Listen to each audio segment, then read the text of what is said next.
Welcome everybody to this first international meeting regarding the hospital pharmacy against COVID. It is a pleasure for me to introduce and present this first international meeting. I want to thank first to the board of the Spanish Society of Hospital Pharmacy, because the promotion of this kind of educational meetings. And obviously, I want to thank three colleagues regarding other scientific society, the International Federation of Pharmacists.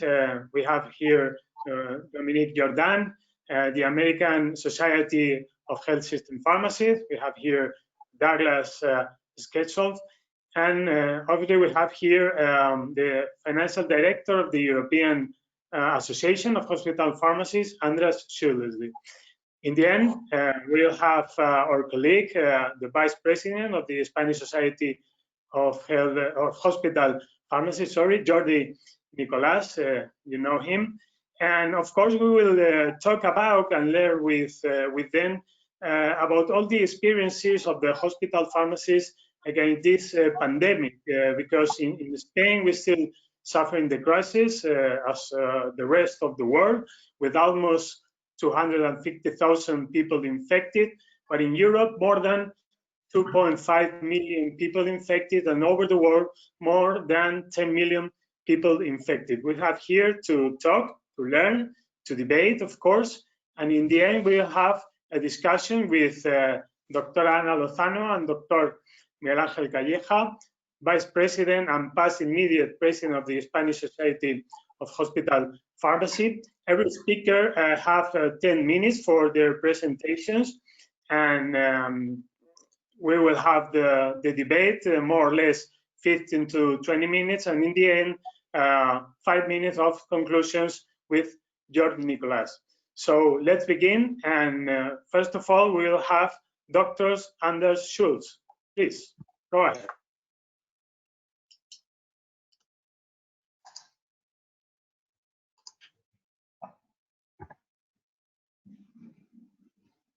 Thank you very much. Dear colleagues, good afternoon, good evening to all of you. And first of all, I would like to thank the organizers, the Spanish Society of Hospital Pharmacy, for hosting this meeting. And I'm very much grateful for being given the chance to talk to you all today. And looking at the agenda and looking at our basically everyday lives, it has become a bit of a cliche to say that COVID has completely changed our lives, changed how we work, how we stay at home, how we commute, how we go shopping, how we communicate, and also how healthcare professionals work and fulfill their duties.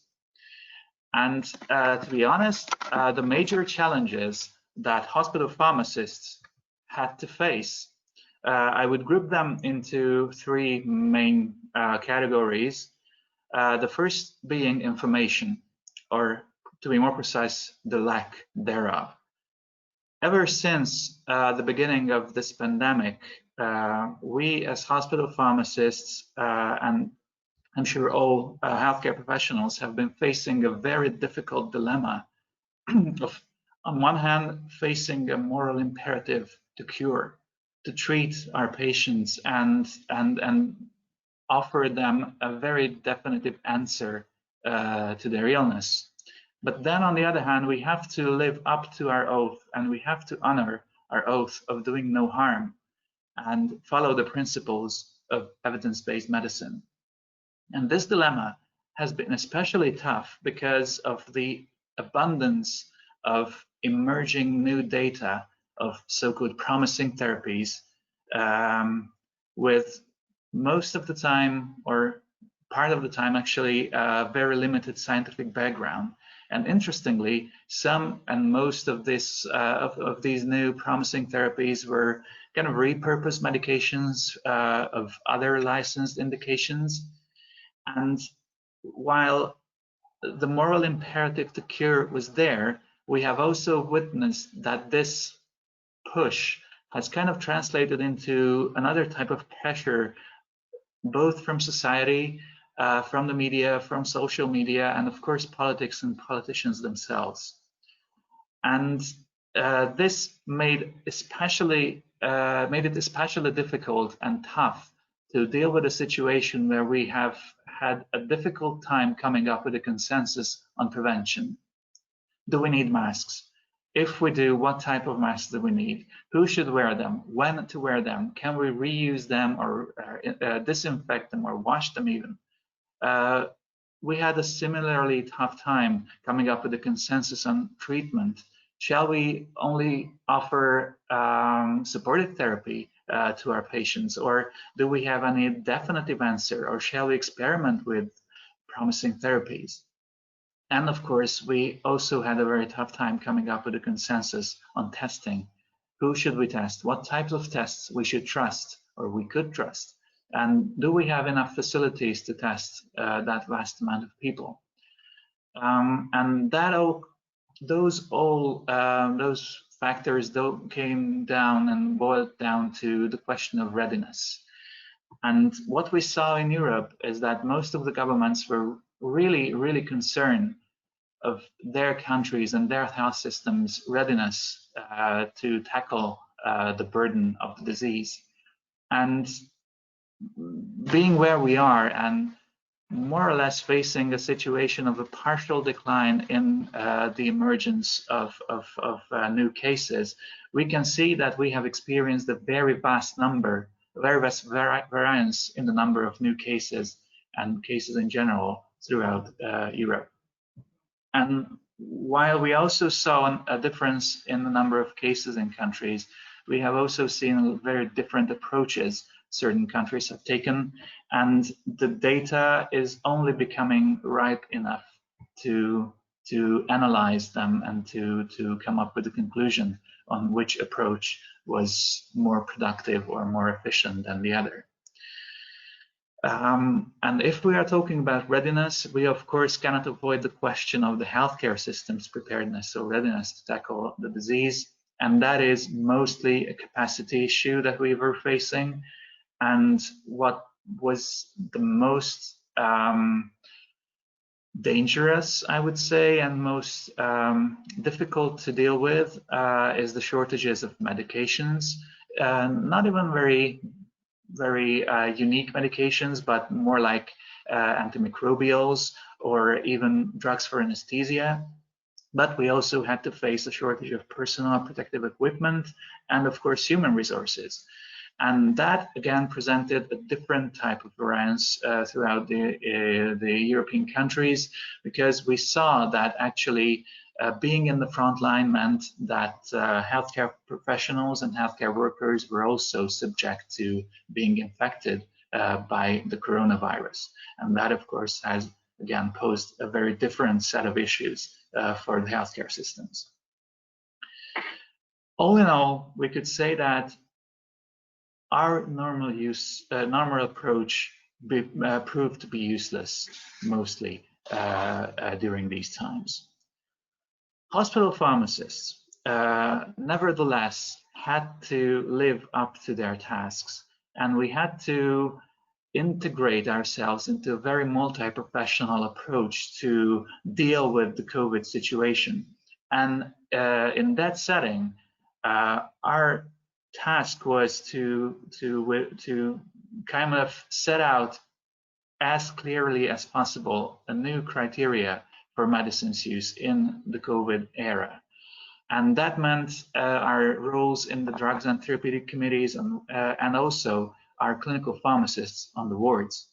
And our aim to become the leaders of medicinal therapy use and stewardship of this medicine use meant that the multi-professional approach had to be based on a very rigorous evidence gathering and evidence evaluation. This interpretation has been incredibly demanding for our fellow colleagues because of the aforementioned abundance of new emerging data, both scientific and not very scientific as well. That also meant that our fellow colleagues, especially in the clinical pharmacy setting, had to be really vigilant, also in the MedRec and the Med review processes, especially with the patients who had pre-existing conditions or who were at high risk of complications from the disease, especially the elderly population. And it has become very actual that we have to be able to look back at the data that we have gathered so far and evaluate the therapeutic outcome and be vigilant, not only in terms of medication reconciliation, but be vigilant in terms of adverse drug reactions as well. Meanwhile, we also had to deal with shortages and we had to tackle them, and that also meant that we had to tap into the very deep roots of the pharmacy profession, the art of pharmacy. We had to compound medications to provide very tailored, very personalized care to our patients. And what could a hospital pharmacy association do these days? First and foremost, just like many of our sister organizations throughout the globe, we try to come up with a curated compilation of scientific, well-established and validated evidence related to COVID-19. This COVID Resource Center of EAHP has served healthcare professionals and mostly hospital pharmacists throughout the European Union and beyond. And what we tried to implement in this resource center was a chance and the possibility to filter the content by country of origin, so that we could help our members to find really tailored, really relevant information to their countries, to their homes. Meanwhile, we also were engaging with our contacts in the European Commission and in the European Medicines Agency, especially on the shortages agenda, because we saw that medicine shortages quickly became a very, very serious issue throughout Europe, especially during March and most of April as well. And last but not least, EAHP was also trying to engage its members. And together with our friends at the European Society of Clinical Pharmacists, we have come up with a video initiative where we asked our fellow healthcare professional colleagues, hospital pharmacists throughout Europe, to come up with testimonies and tell their stories of the COVID pandemic's first few months. And it is actually this very day when the videos were published. And I just would like to encourage you to check out all those videos and watch them, because after seeing all of those submissions, all I can say is that it was hugely reassuring to see that our profession has prevailed, and hospital pharmacy actually did live up to our oath, and we did help our patients, we did assist our healthcare professionals, and hopefully we did serve humanity at all. Thank you very much. Thank you, András. Excellent talk. Now it's the turn of Dr. Douglas Scheckelhoff, Vice President of the American Society of Health System Pharmacists. Well, thank you very much. And hopefully you can see my screen. It's certainly my pleasure to be with you here today and to be able to do this virtually and talk a bit more about COVID-19 in the United States and the response from ASHP, our organization. If you're not familiar with ASHP, we have about 55,000 members. They're pharmacists, student pharmacists, and pharmacy technicians who work in hospitals and health systems and in clinics. We were established in 1942, so nearly 80 years old. We have an elected board and a staff of over 200 who work in our headquarters in Bethesda, Maryland, which is near Washington, D.C. And in terms of ASHP's core strengths, they're around leadership on professional issues, publishing, our meetings, advocacy, accreditation of hospital pharmacies and residency programs, education, and of course, membership. So COVID-19 in the United States, you may have seen this map. It's provided in almost real time by the Johns Hopkins University. and it shows all the number of cases by state, by county, by country. This is the map from yesterday, showing the number of cases within the United States, but also the world. And you can see by the red dots where the hot spots have been in the United States. Initially, it was in New York and along the eastern part of the country. Now we're seeing more cases in other parts of the United States. And as of yesterday, we had over 125,000 deaths, which has been very, very alarming. And this graph shows the change in the number of cases per million people. And you can see that for many countries of the world, the numbers have been declining because of social distancing and wearing masks and all the different procedures that we're all trying to use. But in the United States, you can see there's actually an uptick of the number of cases. And partly this is because so many have been in a hurry to try to reopen the economy, and they're starting to question the need for masks, and they're opening businesses in probably too quick of a fashion. And so we're seeing many more cases now, especially in areas like Florida and Texas and Arizona and many other states where we've seen a slight increase in the number of cases.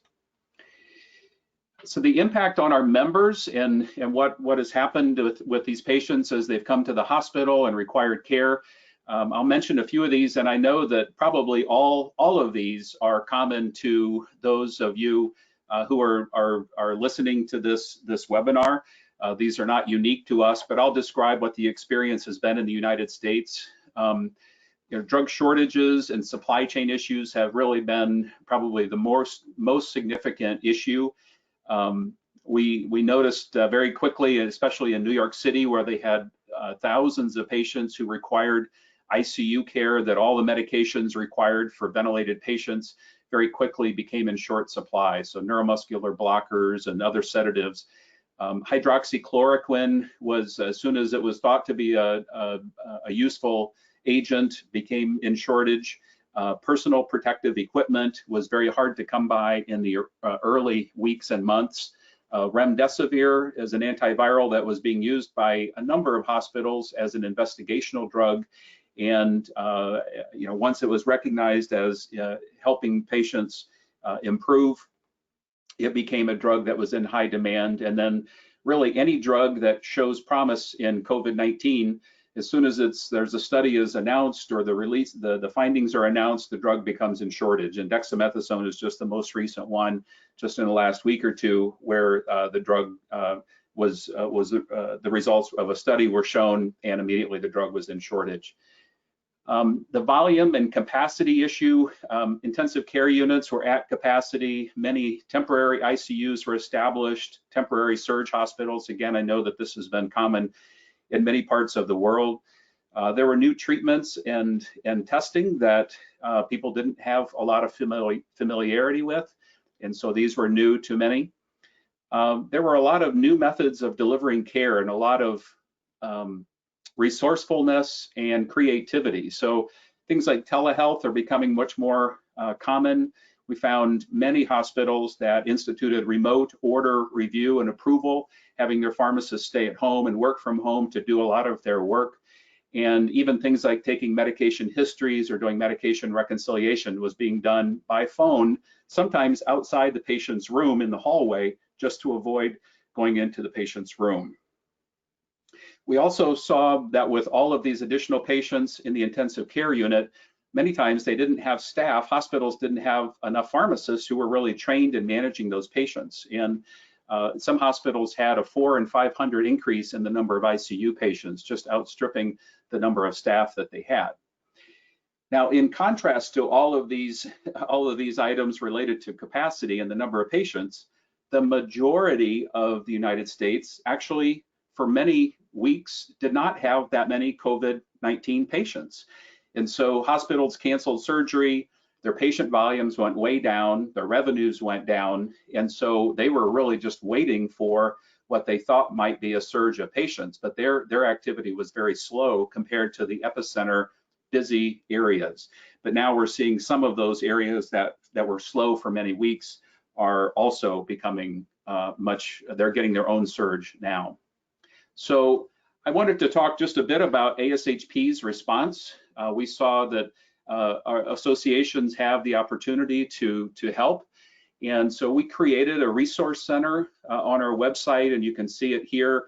It includes a lot of information and resources, and I know many associations have done this, but we have seen just an unprecedented number of visitors to this webpage to access these materials. And it's constantly updated with new information, information about webinars, podcasts, and other things.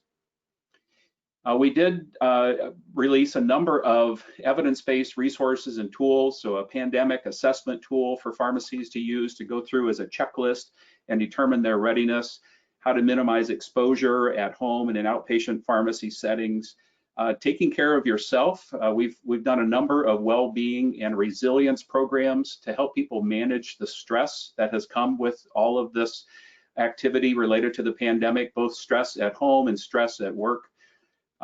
We developed a rapid connect service that helped identify a way to connect those pharmacists who could work remotely to help hospitals with their capacity issues, and then a number of other resource documents for how to open a surge hospital and how to care for patients on ventilators.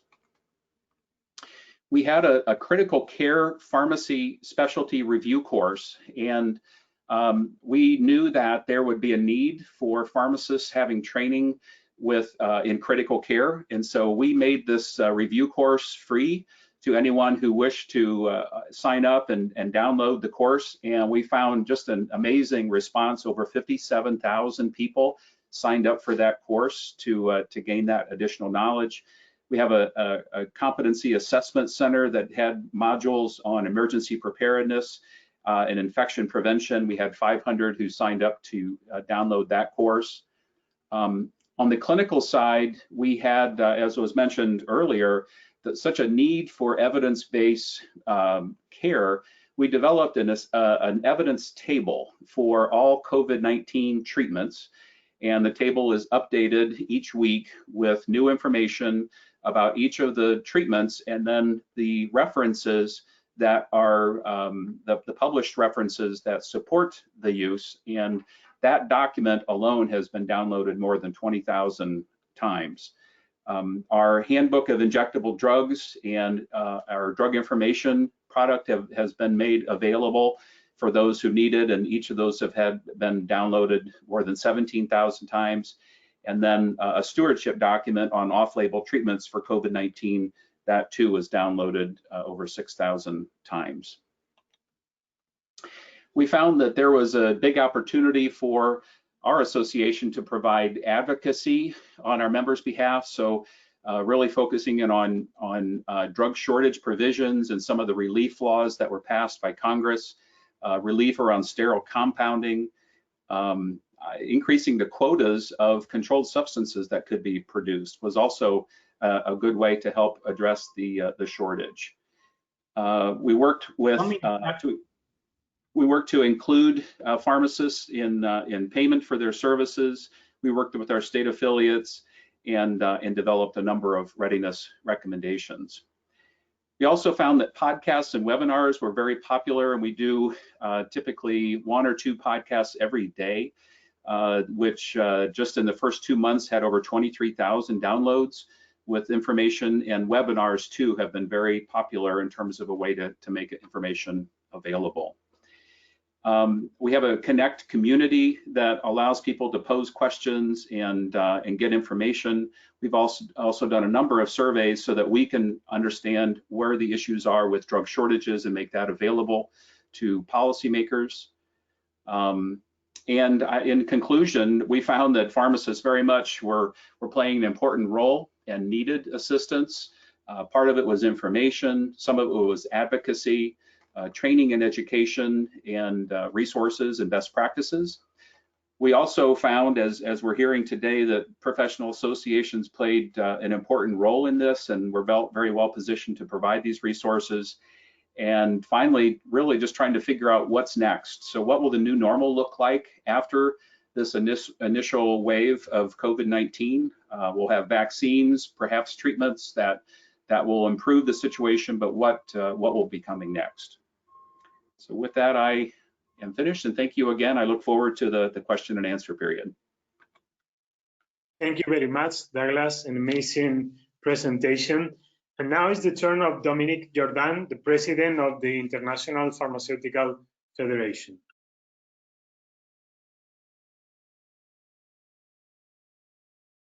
So thank you very much. I want first to thank you for your invitation and to give me the opportunity to present what FIP did for developed since the beginning of the pandemic to support pharmacists in general all over the world. And during my short presentation, I will give you first some information about the FIP's response to COVID-19. Then I will present you some advocacy initiatives we undertook, and I will finish with an outstanding example of good hospital pharmacy practice from outside of Europe and US, because this has been covered with two previous presentations. When the World Health Organization declared the pandemic, FIP immediately set up an emergency task force of experts. They developed in a very short time guidelines to support pharmacists and the pharmacy workforce with two goals. First, to help control the outbreak, and secondly, to provide care to patients and communities. The task force brought together experts from different areas of practice and different countries. In just 6 days, our first guidance was published in the 6 United Nations languages. Since then, we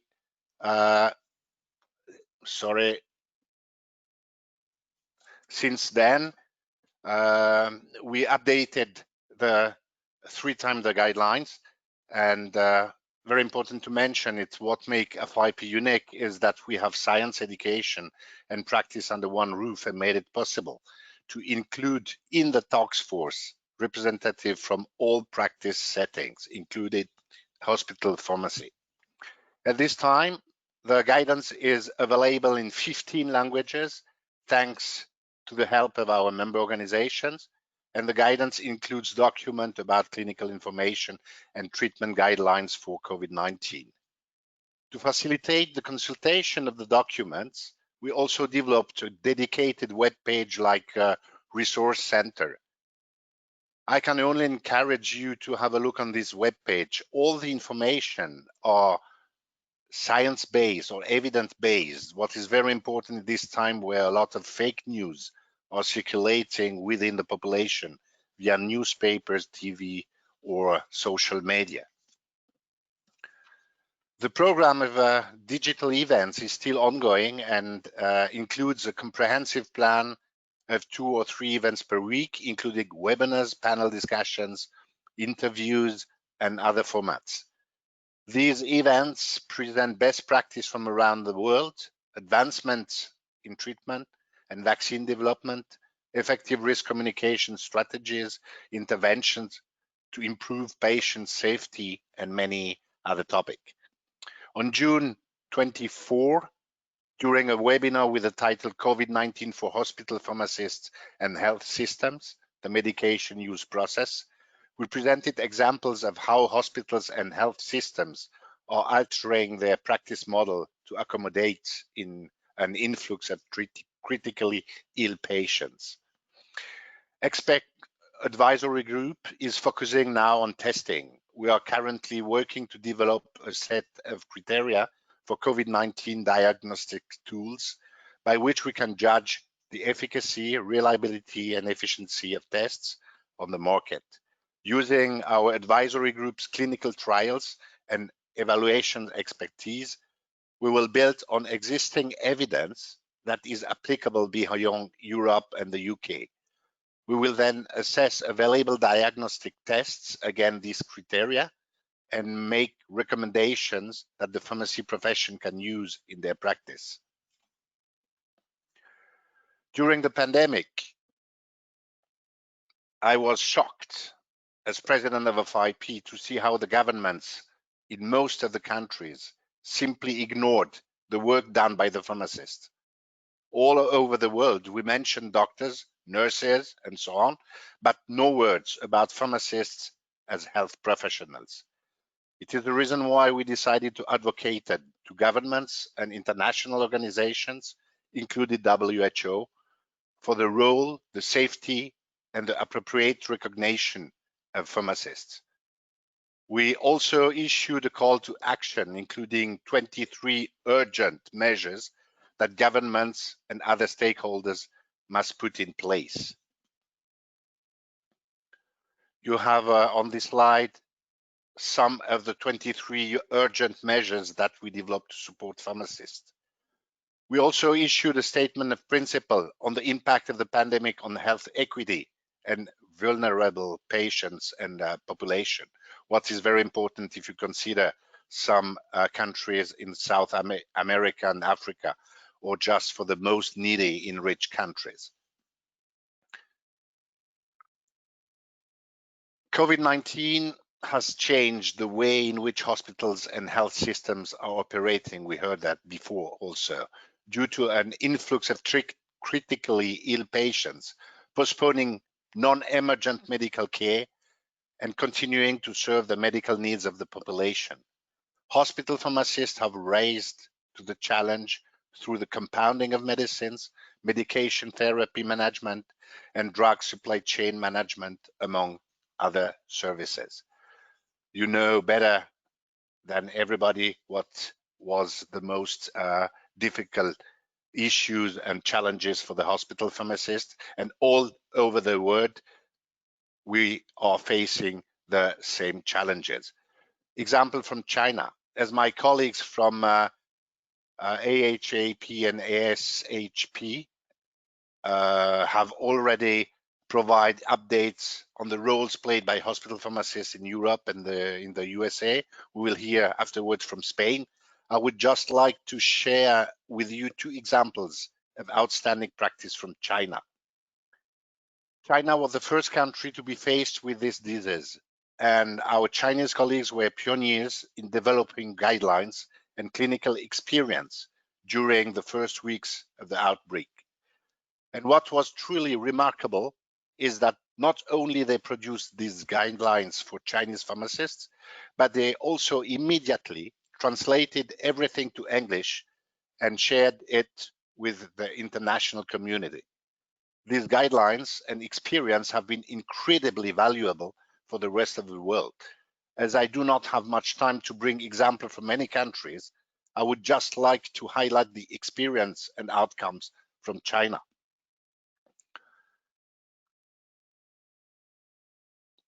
As I mentioned, one of the authors of this paper, the Professor Rongsheng Zhao, was a member of the FIP task force, and he brought into this group the valuable experience developed in China. He and his colleagues led the development of a pharmaceutical care framework from COVID-19 hospitalized patients, which I would like to describe in general terms with regard to the professional services they planned and delivered.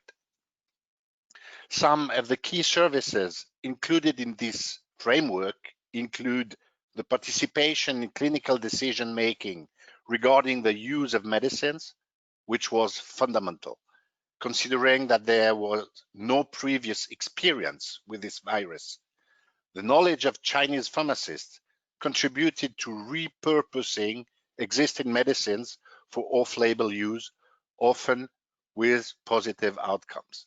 This, of course, required a careful monitoring of medicines use in terms of safety, efficacy, adverse events, interaction, and so on. They also provided pharmaceutical care to special populations, such as patients with underlying diseases, largely NCDs. And they experimented and monitored the use of convalescent plasma therapy and provided scientific evidence to researchers about vaccine development, as well as advice and support to patients.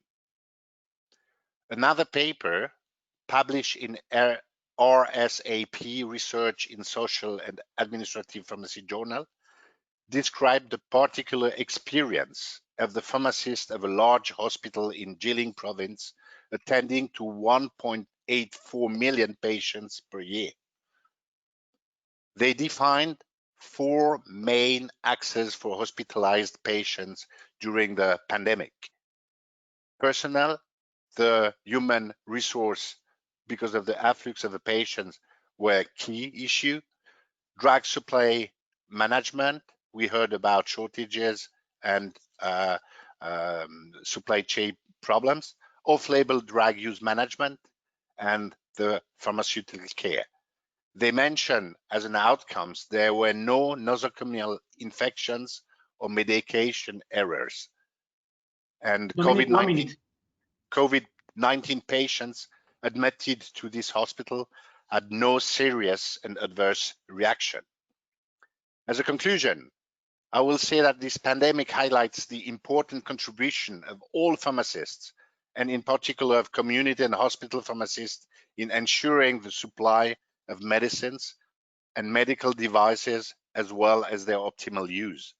It is paramount that also after the pandemic, our services and their value to health systems and healthcare teams maintain and continue to be recognized. I want just to thank everyone who worked in the front lines during this crisis, sometimes risking and losing their own life, being an important and trusted player in the health system in this uncertain time. I am very proud of my profession. And finally, one of the consequences of this pandemic is that we will not be able to host our annual Congress in the beautiful city of Seville this year, as we had planned, but I am happy to share with you that the Congress will be postponed, cross your fingers, to September 2021 in the same venue. Muchas gracias. Thank you so much, Dominique. Congratulations for your nice talk. And now, the last but not least, our colleague, Dr. Jordi Nicolás, Vice President of the Spanish Society of Hospital Pharmacy.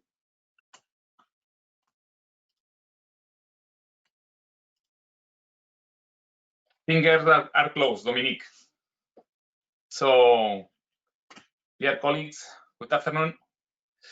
Thank you very much for your introduction, Manuel. So first of all, please let me thank to the SEFH for promoting and organizing this first virtual meeting about the International Hospital Pharmacy against COVID.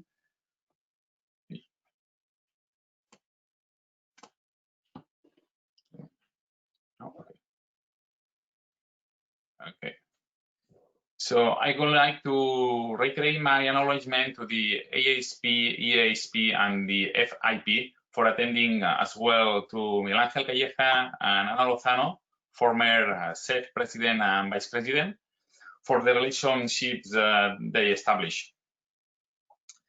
In the next minute, I would like to talk about the hospital pharmacy and SEFH, and how the SEFH have managed this crisis. If we have to extract a positive outcome of the pandemic, I would say that COVID-19 has been a catalyst of many projects and initiatives in our minds. I'm going to present 3 topics. First, how the hospital and pharmacy department has been transformed. Second, the SEFH initiative during the pandemic. And third and last one, the present and the future of the telepharmacy. All the events occur very quickly. I remember perfectly the week of March 9th that it was not possible to assist to meetings due to the current circumstances of first week of March and the increasing number of admissions with COVID symptoms in the hospital. I decided to split the staff into teams, one of them working remotely from home. And 2 days later, I experienced mild symptoms and tested positive for COVID. The pandemic has affected all around Spain, but especially the most populated areas, Madrid and Barcelona, being Madrid 1 week ahead in the number of cases. We'll talk first of all about the transformation in hospital and pharmacy department. New COVID hospitalization units were opened in order to assist patients in need. There were also hotels that were adapted and transformed to receive COVID patients, and this meant new beds for electronic prescriptions in new areas and also new drug stocks at the ward. Convention centers were converted into hospitals also, and everything that implied. Hospital pharmacy participation in the multidisciplinary team was key, since new protocols had to be reviewed every 48 hours. It was very important to check treatments as well as to review indications of some drugs and deciding the prescriptions in drugs such as tocilizumab treatments. The management of critical drugs was also very important, because the stock was only available for just 48 hours, and the stock management at the end was also centralized by the Ministry of Health, and drugs were distributed to each region depending the number of ICU beds.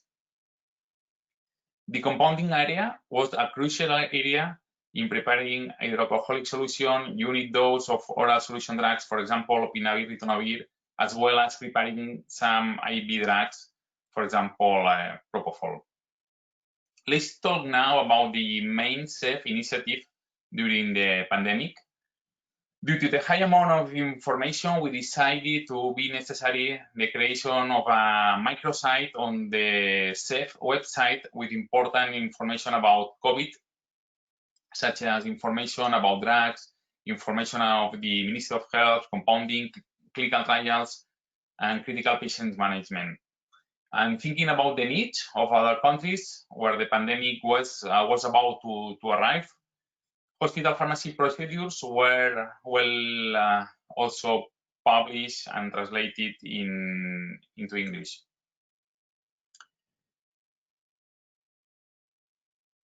The Spanish Society of Hospital Pharmacy launched the Solidarity Fund project on April 1st to convey the offers of aid and donation it was receiving to support the work being done in the pharmacy services.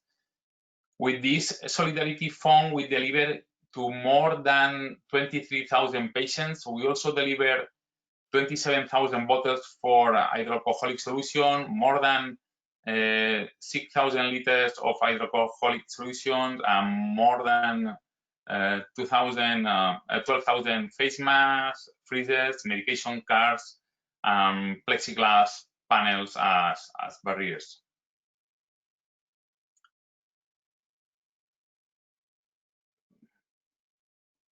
Research projects have also been promoted and sponsored by our association. One of them is the REDFAR registry, which is a prospective registry of hospitalized patients with SARS-CoV-2 with infection confined by PCR who required hospitalization. The research has been also shared with other countries. There are right now more than 13,000 registers with participation of more than 100 hospitals and participation also of more than 900 hospital pharmacists. The other one is still ongoing, is the KINARIT study, which is a prophylaxis study of SARS-CoV-2 infection in healthcare professionals with hydroxychloroquine. This was approved at the end of April, and due to the quick decrease of the numbers of patients, there are not so many professionals included, but we have requests for an extension of the period of inclusion, just in case there is a new wave. So the other one study is the third one is the ALCOVID, is a phase 2 clinical trial to evaluate the efficacy and safety of inhaled ethanol in the treatment of early stage of COVID-19. And finally, the PROCOVID study for evaluation of predictive models of prognosis in hospitalized patients with SARS-CoV-2 pneumonia. We signed an agreement with the Dean of Pharmacy National Conference in order to allow online access to the SEFH courses to the students of 5 courses of degree of pharmacy since they were not able to attend the practices at the hospital. And the third issue that I would like to talk about in this presentation is the telepharmacy.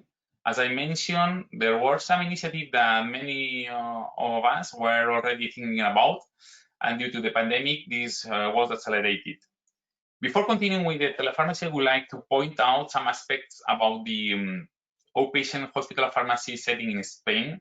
In our country, some drugs are managed and dispensed by the hospital pharmacy. These are known as drugs of hospital use or hospitalary diagnostic drugs, and they are used in different conditions such as arthritis, hepatitis, psoriasis, multiple sclerosis, hyperlipidemia, cancer, etc. I would like to bring you attention to one particular figure with the intention of knowing the situation of hospital pharmacy in Spain. We published the white paper. Among the many data presented, I would like to highlight the number of outpatients. In 2016, it was about 700,000 patients attended in the outpatient hospital pharmacy setting, and in 2019, it was about 1 million patients. So, from SEFH, an institutional positioning was published regarding telepharmacy, considering issues like pharmacotherapeutic follow-up, information and training for patients and caregivers, care coordination, dispensing, and informed delivery. And recently, Royal Decree has been approved, which allows the dispensing at the patient's home, in primary care centers, or in pharmacy office in the event of a health emergency. A survey was performed during the pandemic, and these are some results. Participating more than 180 hospitals. The number of dispensations with home delivery was over 100,000 in primary care, over 8,000, and in the community pharmacy over 7,000. So the telepharmacy is a new opportunity, but we have to work in order to keep hospital pharmacies a reference for the patient's treatment. Patients should be stratified in order to know which ones could benefit more from the telepharmacy, keep the continuous contact with patients, and work to save hospitals and pharmacy departments.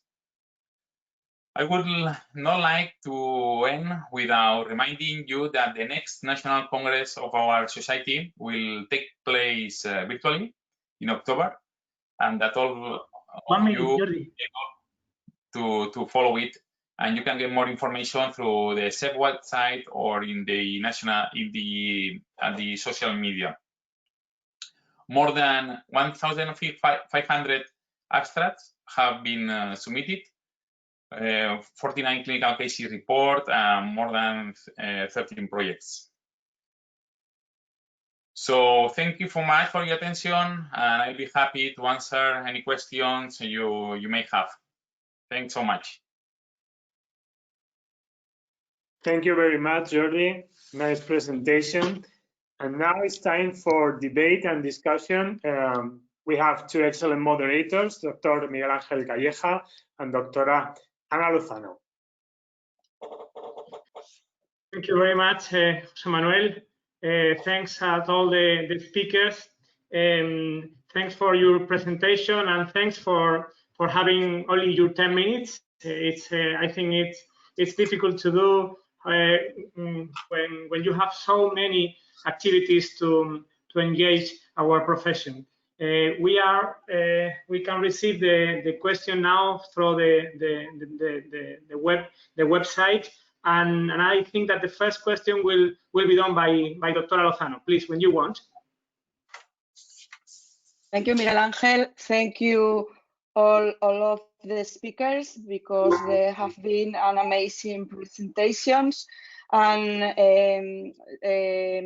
I would like to ask you what alliance could be established between all the associations related with the needs that we have detected to help hospital pharmacists if there is a new outbreak? You can answer, all of you.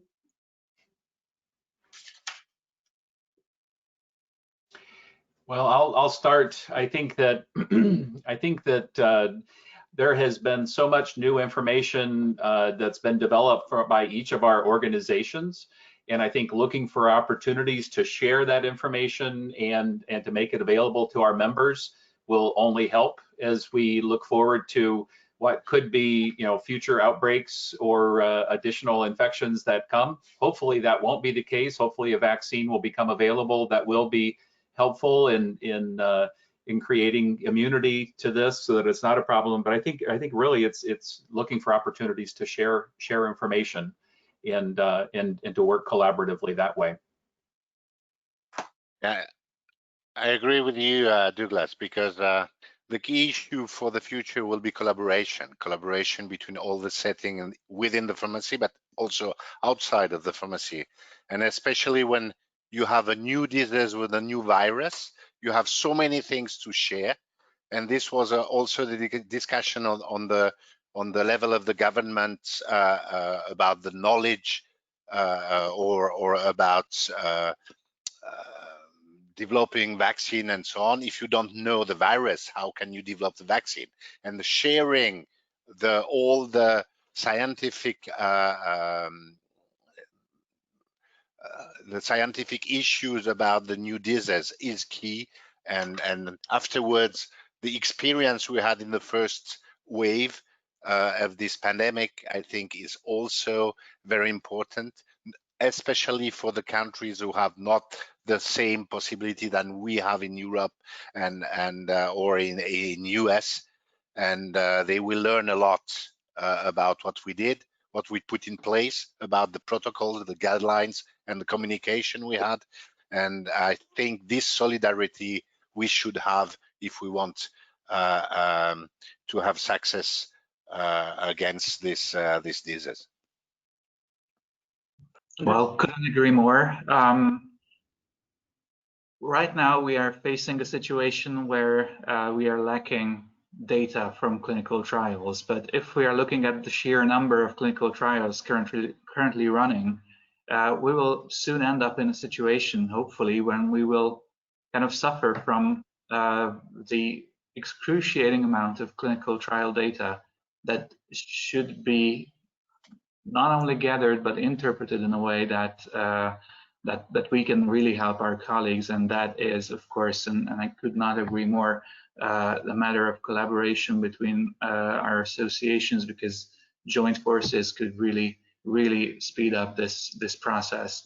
But one thing I would like to add, and that's the last thought from me in this regard, is that let's not forget that even though we are talking about primarily hospital pharmacy today, pharmacy is also beyond that.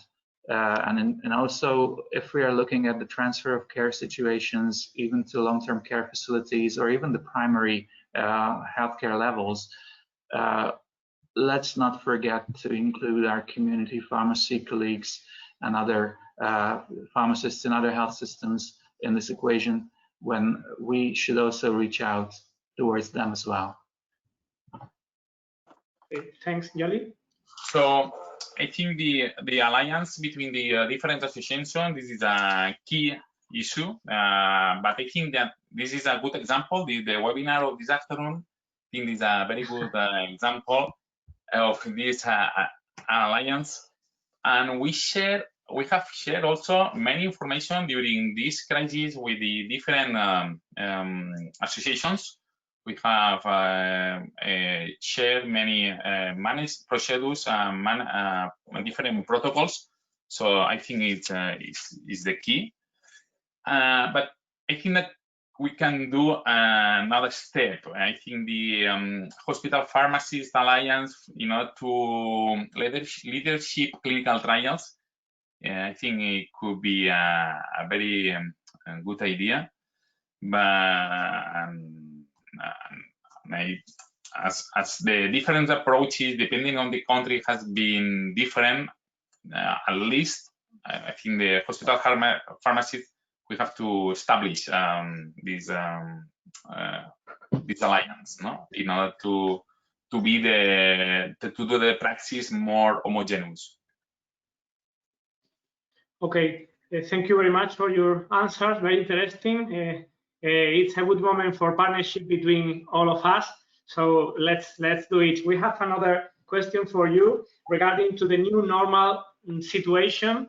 It's difficult to know which will be the future, but we would like to know which is your opinion regarding to new normal for the hospital pharmacists, and which is the most important change that we will have in the next months or years. Maybe it's telehealth, it's telepharmacy. Some of you have said something about it.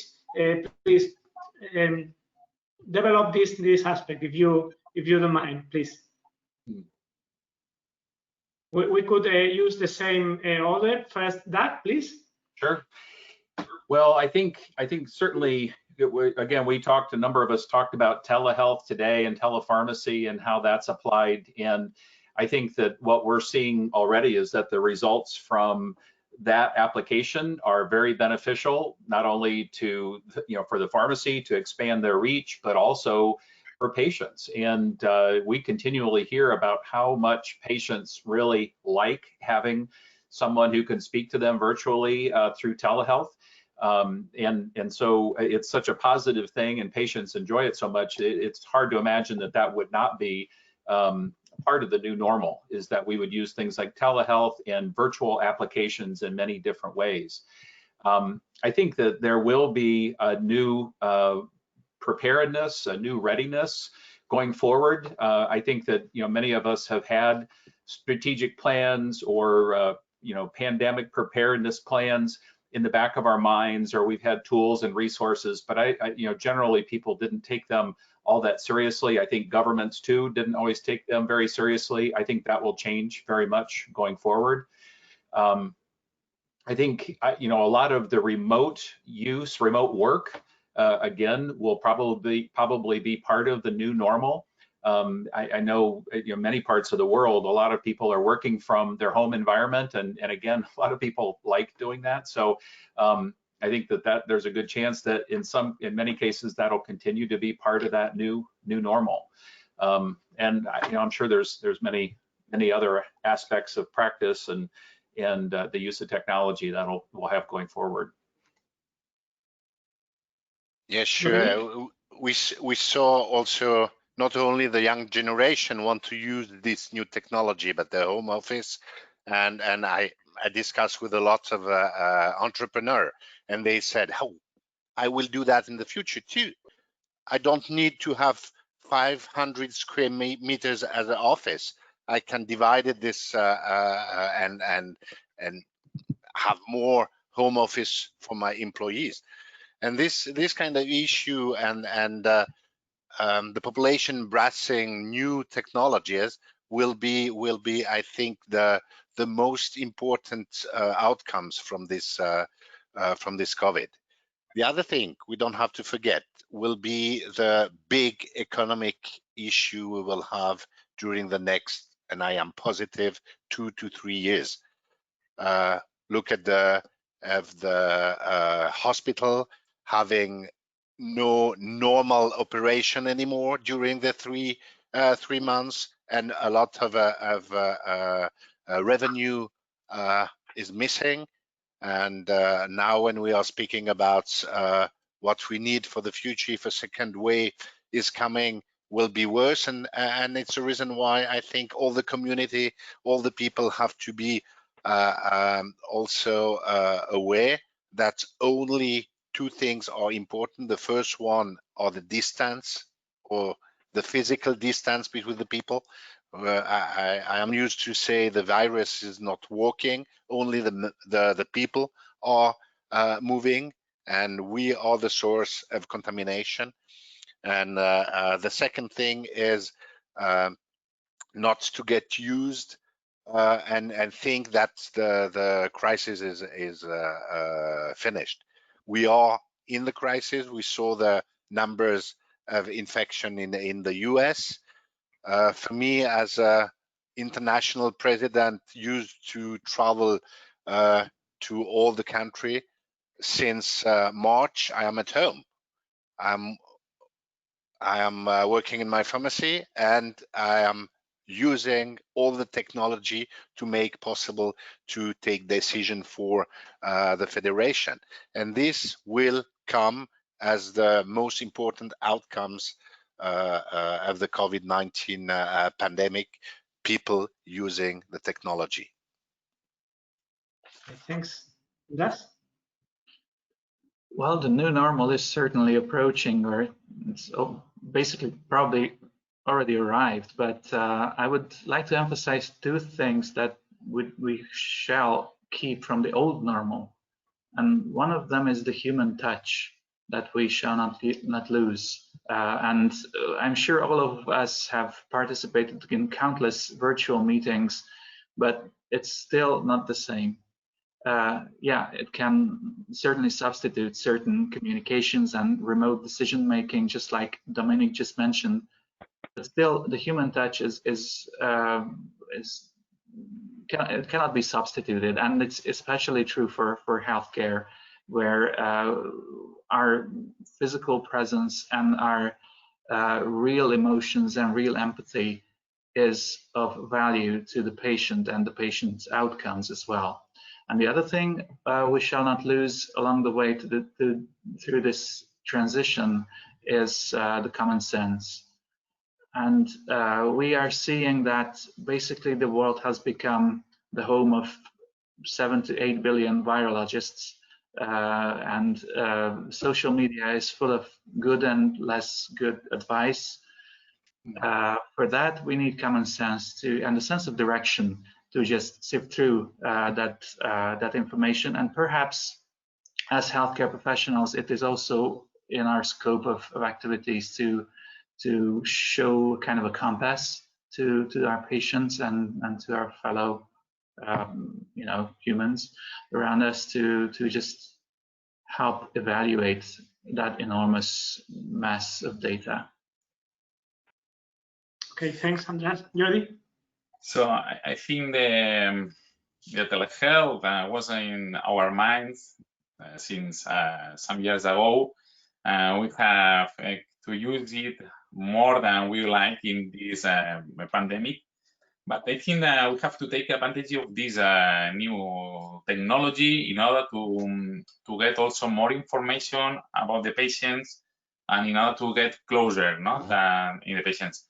But I am also very agree with my colleagues that there are sometimes that the virtual meetings cannot substitute the presence in order to tell something more complicated to the patients. I think this new normality is not good for this. Okay, thank you very much. Anna, please, could you?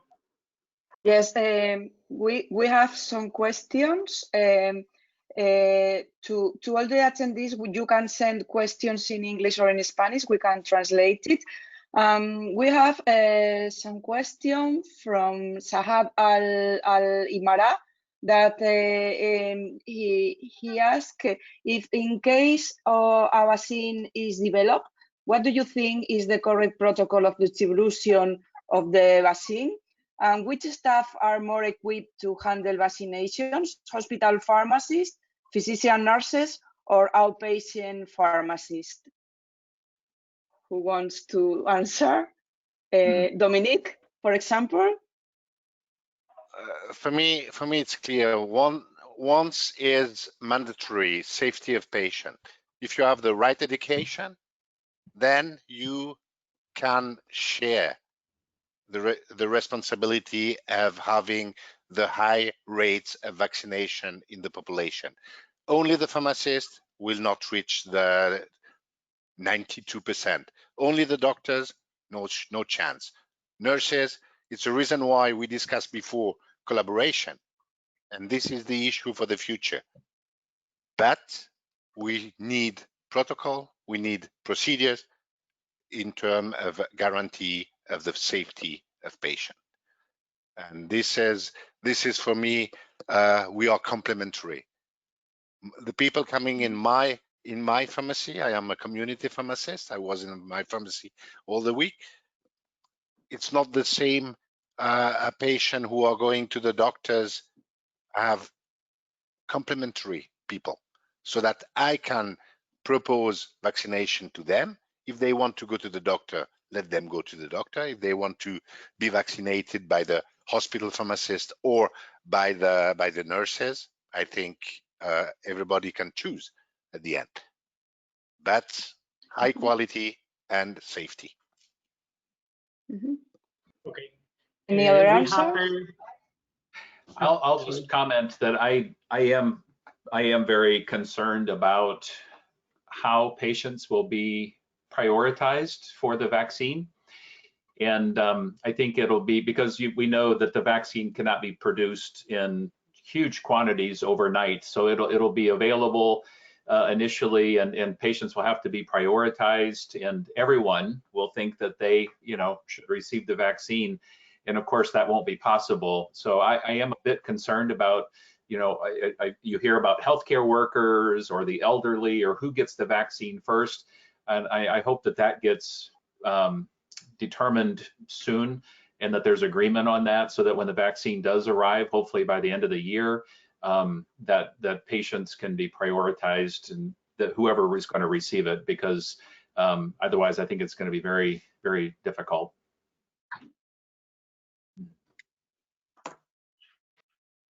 Any more? We have many other questions, but in order to be punctual, we have selected only one more question regarding from Carminda Maria Bento Martins. In order to know which is the therapeutic positioning of dexamethasone of corticoids after the controversy from the beginning with the use of this kind of molecules. And how are you using dexamethasone in your countries? Yes or not? And which dosification are you using? Whatever you want.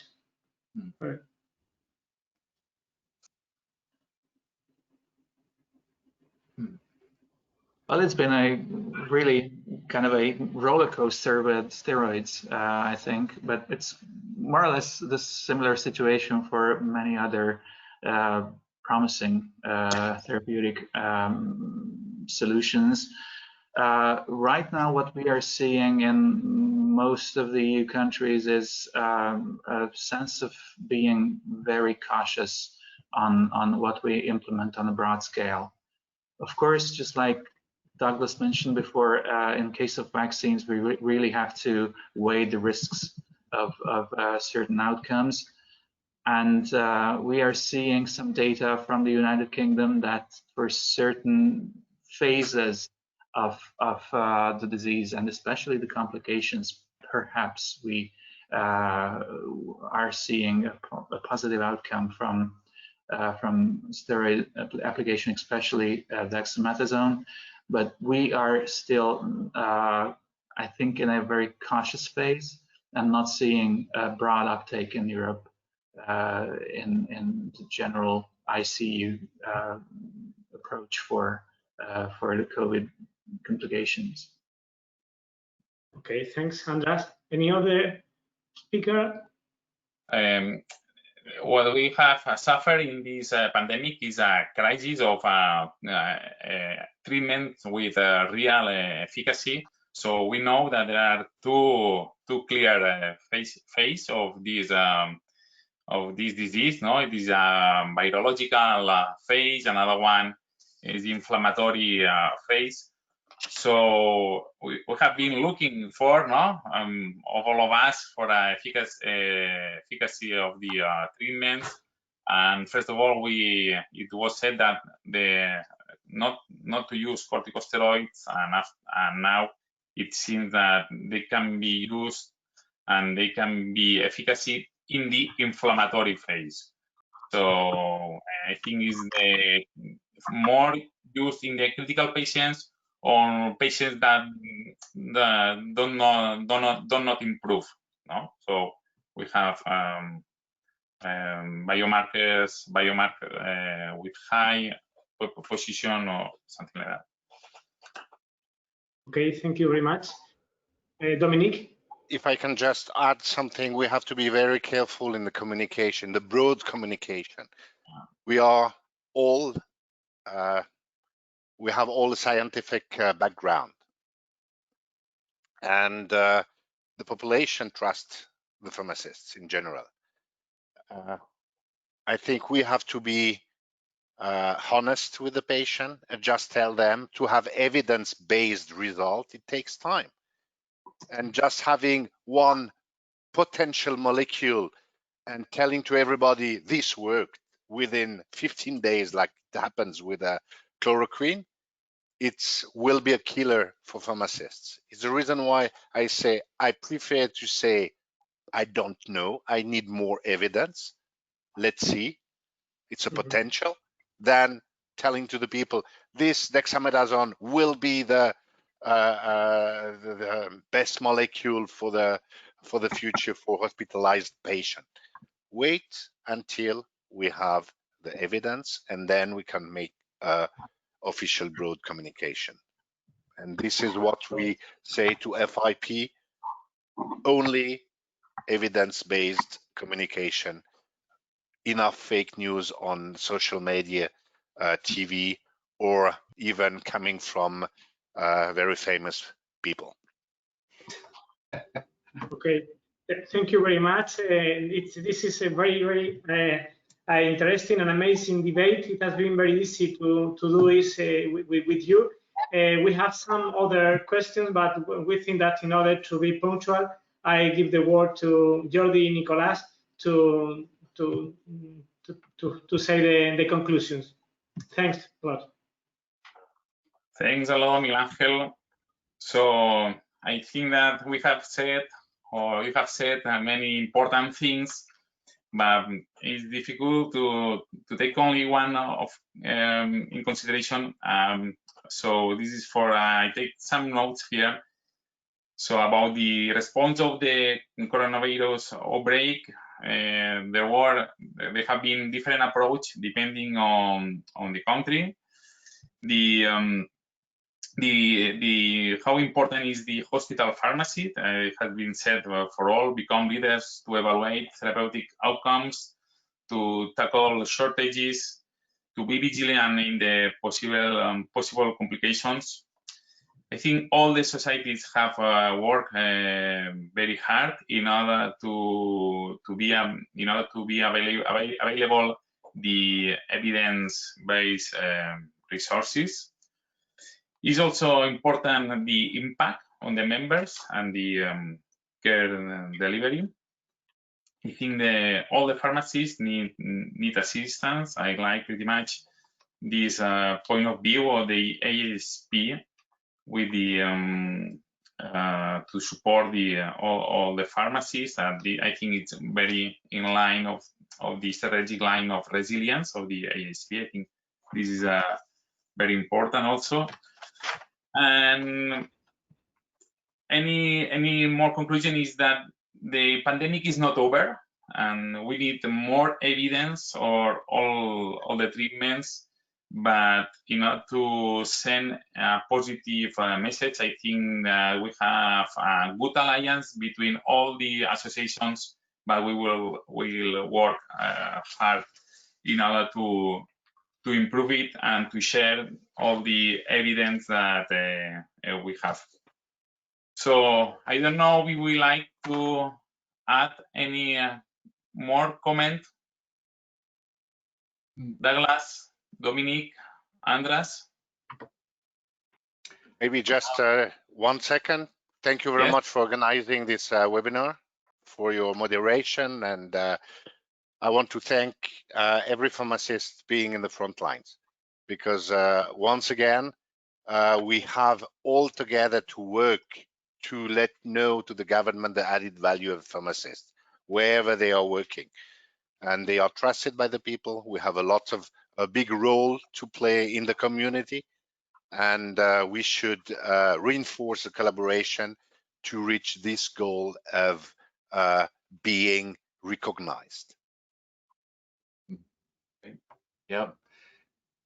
Yeah, thank you for the opportunity to participate in the program today. It was a lot of good information.